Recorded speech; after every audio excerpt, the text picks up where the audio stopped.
Hop, bugungi mavzuyimiz juda ham qiziq mavzu. Ko'pchilik odamlarda, tadbirkorlarda uchraydigan mavzu. O'zlarining ham xabari yo'q ekan. Odatda ko'pchilik muammo chiqqanda, ya'ni krizis paytida pul yetmaganda qanaqadir instrumentlar ishlab biznesini saqlab qolish uchun, krizisdan chiqib ketish uchun har xil narsalar qilib boradi. Lekin o'zi aslida kasal o'tda bo'lmaydi. Ya'ni davolayotgan joyi muammoli joy emas. Birinchidan, qachon muammo bo'lib ko'rinadi ko'pchilik. Endi men ko'rganlarimdan xulosa qilib aytmoqman.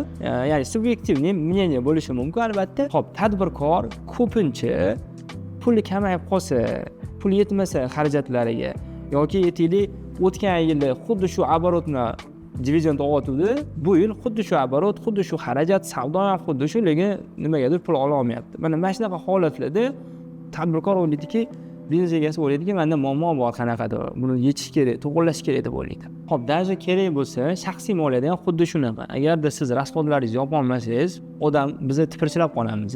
Siz pul topishni o'ylaymiz, qanaqa daromadlarni o'stirish yoki xarajatlarni tushirishni o'ylab qolamiz va o'sha moment bizani boshimizga muammo keldi bilamiz.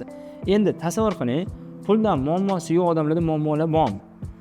Meni fikrimcha, shunaqa tadbirkorlar bor, zo'r pul topyapti, hamma narsasi joy-joyida deb o'ylaydi, lekin o'zi aslida ularning ham muammosi bor. Bitta misol bilan tushuntirib beraman. Bu tasavvur qiling, meni o'zimning biznesim $1 million yiliga foyda qilyapman. Zo'rmi? Albatta zo'r. Hammasi o'z o'rnida, men mazza qilib ishlayapman.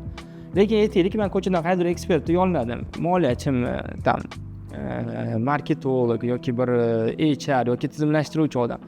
Hammasini chaqiryapman, menga audit qilib beryapti-da, menga xulosa qilyaptiki, to'g'ri, siz 1 million topyapsiz, lekin o'zi aslida 3 million topishingiz kerak edi deb aytyapti. Ya'ni menga moliyachi $2 million uposhini doxod ko'rsatib beryapti. Yoki aytaylik, siz o'zi 3 million topyapsiz deyapti, lekin 1 millionni qo'lingizga olyapsiz deyapti. Men o'shanda xotirjam bo'lamanmi desa, yo'q, men xotirjam bo'lmayman. Albatta bu holatda tipirchilab qolaman. Nimaga men 3 million topayotgan joyimda 1 millionni faqat ko'ryapman deyman. Yoki nimaga men xuddi shu operatsiyonka bilan 3 million topa olsam, lekin men 1 million topyapman. Bu eng katta muammo bo'ladi. Ya'ni odamlarning psixologiyasida, tadbirkorlarning psixologiyasida shunaqa narsa rivojlanganki, muammoni sumovoy effektda ko'radi. Ya'ni qachon muammo bo'ladi, sumovoy effektda pul kamayib ketsa, ana o'shanda bilinadi. Ya'ni ko'p tadbirkorlar o'sha ishim yaxshi, zo'r, yaxshi pul topolmayman deb odamlar o'zini biznesini yaxshiligini ko'p pul topsa, sumovoy effekti o'sha narsa yaxshi bo'layotgan ekan deb o'ylaydi. Shunaqa holatlarda ko'pchilik nima qiladi? Muammoni yechimini topish uchun savdoni oshirish kerak deydi va marketingga pul tikish kerak. Va endi eng ko'p ko'rganlarim shular bo'lgan. Lekin o'zi aslida muammo o'tib bo'lmasligi mumkin. Muammo boshqa joyda bo'lishi mumkin. Kasal boshqa joyda bo'lishi mumkin. Biz u narsaga yana ko'proq pul sarflaymiz, yana ko'p pul tiqamiz va kutamizki, bu biznes yana yaxshi bo'lib ketadi.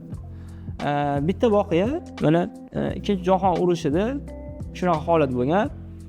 Boyevoy samolyotlarni urushga jo'natishgan. Qanaqadir qismi o'tda qolib ketgan, ya'ni qulagan, ularga otishgan, qanaqadir qismi baribir qaytib kelgan, to'g'rimi? Shu samolyotlar kelganda tekshirishgan. Samolyot endi keldi, urushdan keldi, uni haliga tuzatadigan joyini tuzatish kerak, yana urushga jo'natish kerak. To'g'rimi? Shunaqa holatda nimaga ahamiyat berishgan? Samolyot qanotida o'qlardan teshiklar paydo bo'lgan. Ya'ni otilgan teshiklarni ko'rishgan, lekin ular qatini yamagan yoki qadiga ko'proq e'tibor bergan, siz o'q tegmagan joyiga.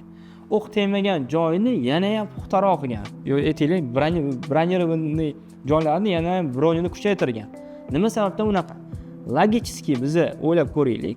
Agarda samolyot urushga borib, unga o'q otishdi, lekin qaytib keldi.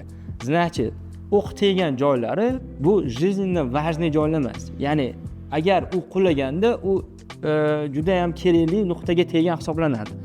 O'shanga nima xulosa qilishgan o'tda? Значит, bu o'q tegmagan joylari juda ham kerakli joylar bo'lgan. Agar o'tga o'q teganda bu samolyot o'sha qulab qolib ketardi degan.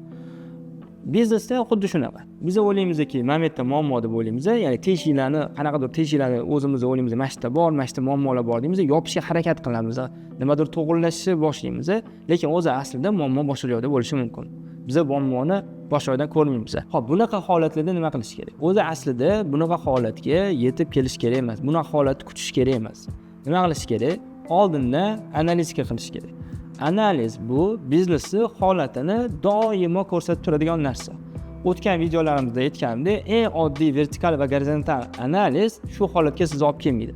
Nega desa, tushayotgan paytida siz ko'rasiz tushayotganligini, muammo boshlanishidan oldin muammoni ko'rib turasiz. Xulosa qilib aytganda, meni beradigan maslahatim, siz bitta analitik yollashingiz kerak yoki bir moliyachi yollashingiz kerak. Har doim biznesingizni holatini raqamlarda kuzatib turish kerak va har bitta o'zgarishga analitik sizga javobini beradi. Nima sababdan bunaqa o'zgarishlar bo'lgan va siz shulardan xulosa qilib to'g'ri qarorlarni qabul qilasiz.